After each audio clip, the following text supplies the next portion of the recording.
Era Parti Berjaya. Parti Berjaya memerintah Sabah selama 9 tahun. Presiden pertamanya, Tun Fuad Stephens, menjadi Ketua Menteri yang kelima setelah menang dalam pilihan raya umum negeri 1976. Stephens hanya berada dalam jawatan selama 44 hari sebelum terkorban dalam satu nahas udara pada 6 Jun 1976. Pada tengah malam hari yang sama, Haris mengangkat sumpah menggantikannya sebagai Ketua Menteri Sabah. Haris merupakan antara anak didik Tun Mustapa.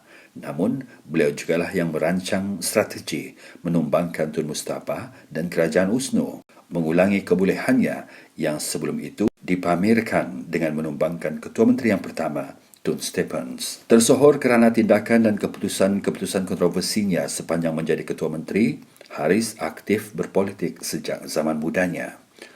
Pada pilihan raya pertama di Sabah pada 16 Disember 1962, beliau bertanding di kerusi Tanjung Aru menentang calon ACA dalam apa yang disifatkan sebagai a friendly contest. Haris menang dengan majoriti 13 undi. Walaupun sentiasa menyifatkan Tun Mustapa sebagai mentornya, Haris bukanlah tukang angguk sepanjang masa. Jika ada yang tidak kena, beliau akan bersuara. Kemuncak tidak setujunya tiba apabila beliau melepaskan jawatan Menteri Kabinet Sabah pada 1975 dan bersama-sama Tun Fuad Stephens yang turut melepaskan jawatan yang di Pertuan Negeri bagi membolehkannya kembali aktif berpolitik. Haris menubuhkan Parti Berjaya. Parti itulah yang menumbangkan Kerajaan USNO dalam pilihan raya negeri pada tahun berikutnya. Dan 9 tahun kemudian, parti itu pula lah yang ditumbangkan oleh PBS. Era Parti Bersatu Sabah (PBS). Parti Bersatu Sabah (PBS) ditubuhkan pada 5 Mac 1985 oleh Datuk Joseph Pairin Kitingan, seorang bekas pemimpin Parti Berjaya. Pairin yang pernah menjadi Peguam Negeri dan Timbalan Pendakwa Raya Umum di Jabatan Perundangan Sabah menceburi politik secara serius apabila bertanding buat pertama kali di Dun Tambunan pada tahun 1976 atas tiket Berjaya, parti baharu yang dipimpin oleh Haris Saleh. Susulan kemenangan itu, Pairin dilantik sebagai pembantu menteri di Jabatan Ketua Menteri. Masalah Pairin dengan Berjaya mula timbul pada tahun 1982. Pada 21 Jun tahun yang sama, beliau diminta melepaskan jawatan yang dipegangnya dalam kabinet. Masalah berlarutan sehinggalah pada suatu peringkat, Pairin diusir dari Kongres Berjaya yang berlangsung pada 26 September 1983. Pairin dipecat daripada Berjaya pada tahun 1984 dan pada 16 Ogos tahun itu, Speaker Dun Sabah menghantar surat perletakan jawatan Pairin sebagai adun tambunan yang tidak bertarikh kepada Suruhanjaya Pilihan Raya. Kerusi tambunan kemudiannya diisytiharkan kosong oleh SPR dan pilihan raya kecil diadakan pada 13 Oktober 1984 di mana Pairin bertanding atas tiket bebas.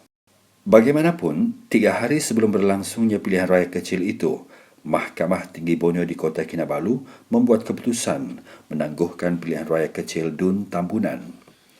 Kira-kira 2 bulan kemudian, iaitu pada 8 Disember 1984, Mahkamah Agung Malaysia mengenepikan keputusan Mahkamah Tinggi Borneo itu dan memutuskan surat perletakan jawatan Datuk Pairin sebagai adun tambunan adalah sah.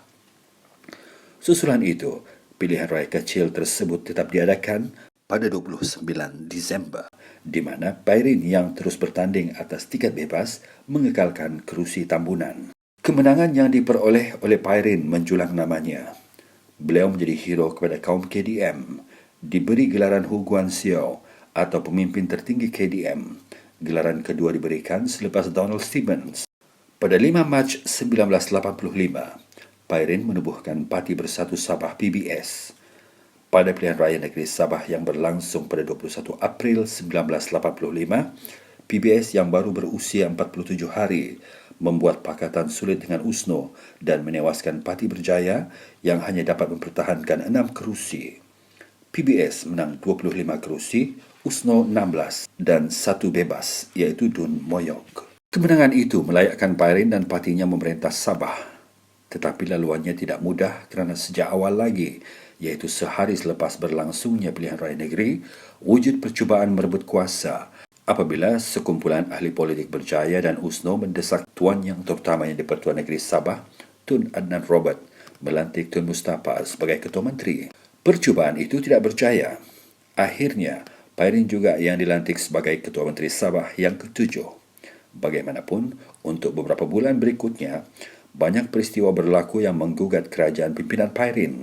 Dan di antara yang menjadi kemuncaknya ialah apabila 5 adun PBS mengisytiharkan keluar dari parti itu pada 28 Oktober 1985. Mereka ialah Francis Leong, Thomas Angang, Ignatius Malanjum, Wences Lajinggah Angang dan Berbad Chu.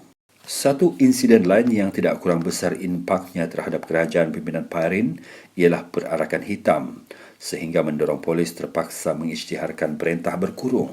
Sebagai usaha untuk mententeramkan kembali keadaan di Sabah yang agak kalut, Perdana Menteri ketika itu, Dr. Mahathir Mohamad, mencadangkan Formula Sabah, di mana 3 parti utama Sabah iaitu PBS, USNO dan Berjaya bergabung membentuk kerajaan. Cadangan itu membawa kepada sesi perbincangan di Kuala Lumpur, di mana PBS diwakili oleh Datuk Mak Koding.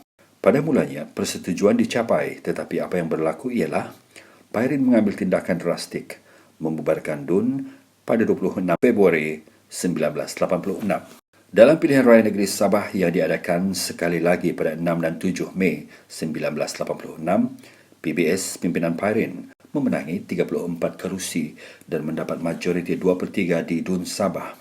Selepas kemenangan itu, Pairin membawa PBS menyertai Barisan Nasional dan keanggotaannya diterima pada 5 Jun 1986.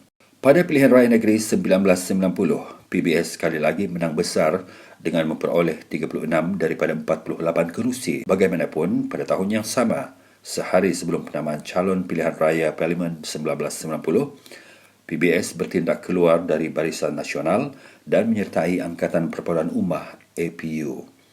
Walaupun APU yang dipimpin Tengku Razali Hamzah gagal mencapai impian untuk menyingkirkan kerajaan Barisan Nasional dalam pilihan raya umum yang berlangsung pada Oktober 1990, namun di Sabah, PBS tetap kekal berkuasa dengan memenangi 14 daripada 20 kerusi parlimen yang dipertandingkan. Pada pilihan raya negeri Sabah 1994, PBS menang dengan mendapat 25 kerusi Dewan Undangan Negeri, berbanding 23 kerusi yang dimenangi oleh Barisan Nasional.